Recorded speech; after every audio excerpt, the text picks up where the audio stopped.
umaga po sa atin lahat. Paedit ako mo na naman ng mother cacao, yung tawag dito, yung pambakod. At maganda lagay na ng mga orchids at matibay na kahoy yan. Paedit ako ay maglulunoy at walang walang balsa. May balsa, iba akong bagbag at walang mananaguan.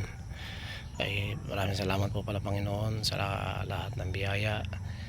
Nawa po lagi nyo kaming ingatan, ang aming spiritual at sa amin pong mga pangkalusugan para po maitawid namin sa pang-araw-araming buhay ang aming pamilya. Dito ko maglulunoy na.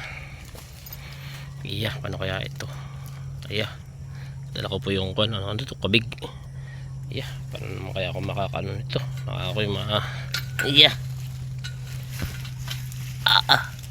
Mayroon pa naman alambre dito.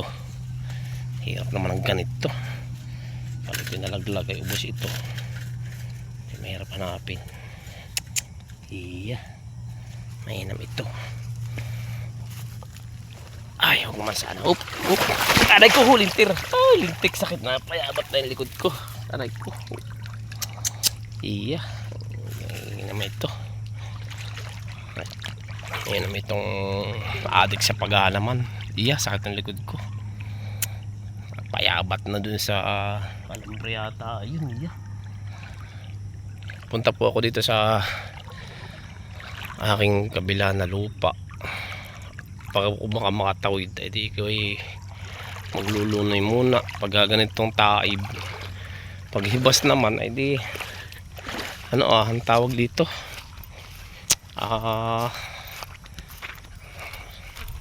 baka hanggang sakong laang. Sugat sigurado ito. Sakit sa likod.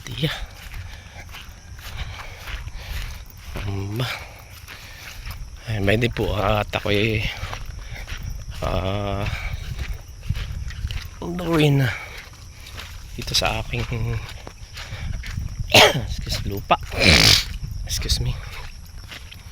Dito pa yung mga magandang kumuha ng madre cacao at malalaki. Mambay di sakit naman ang likod ko. Sugat yata. Hindi ako makalong ito. Hindi nakita kahapon.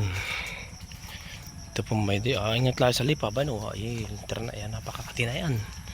Pag tumama sa katawan ng balat, madami pa pala dito. Hagod pa ang puno ng mother cacao. Po yung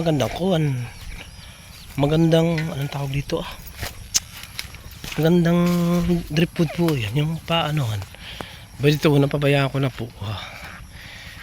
Hindi ko na nataniman ito gawa ng ang tawag dito hindi naman po natututukan. May trabaho nga. Marami ng marami ng malalaking damo. Aray ko, bay di sugat sugat na. Ayan ay sa likod pa.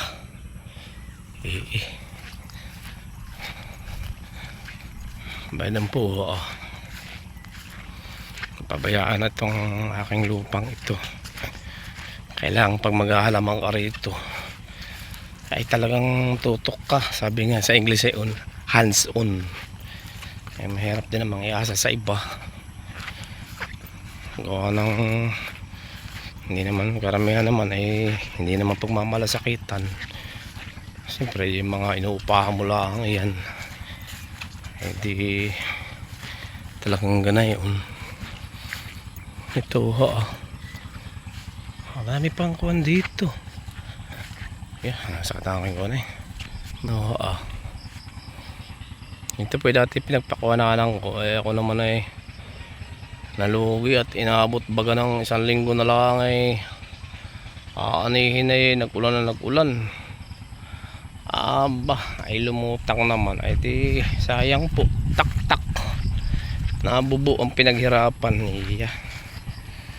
Kaya hirap pagka yung pag alam may shorty malas lang Oh, Bedit, may sugat nga ako. Sugat ang likod. Oh.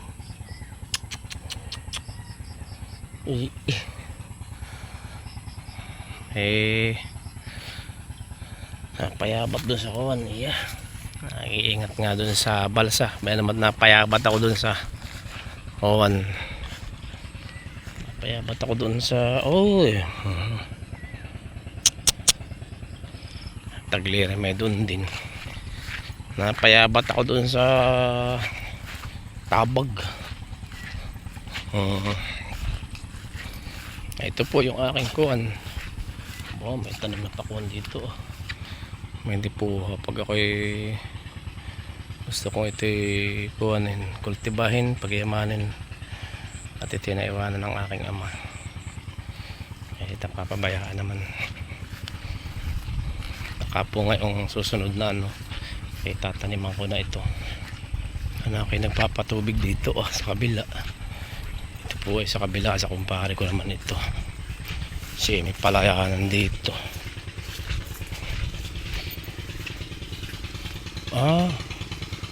Ganda ng kanyang palay. May water pond doon, may maligo. Lakas ng makuhan. Siguro po pag ako may panahon at ako'y wala nang ibang aaturgahin, ay dito ko ipupukas ang aking panahon sa pagsasaka. Ay di, sayang, nakakapanghinayang na mayroon kang ganitong lupa ay wala naman tanim at hindi naman ako makapag-atindi, hindi ako makapag-focus at mayroon naman trabaho ay sige po at mainit na ako'y panangkuhan madre kakao. Ay i-update ko na po lang kayo sa susunod kong pag-vlog. Follow na po lahat, subscribe sa aking maliit na channel sa Gardenenan sa YouTube po, YouTube channel. Maraming po salamat. God bless po at ingat tayo sa pang-araw-araw natin buhay. Thank you po.